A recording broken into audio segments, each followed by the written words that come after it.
Мой прадедушка Ильин Александр Ильич. Он родился 27 июля в 1920 году. В этот год ему бы исполнилось целых 100 лет. Он учился в педагогическом училище, и он хотел стать учителем. В годы Великой Отечественной войны он был командиром моторозведочного взвода.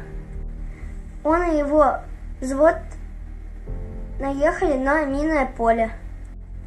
Мой прадедушка Саша всю жизнь жил с осколком в своей голове. В память о моем прадедушке мы каждый год участвуем в акции «Бессмертный полк».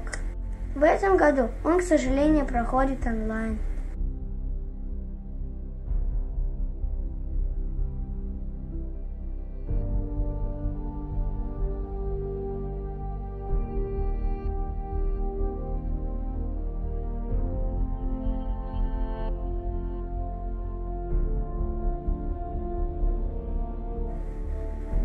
Мы всегда будем помнить о подвигах участников Великой Отечественной войны.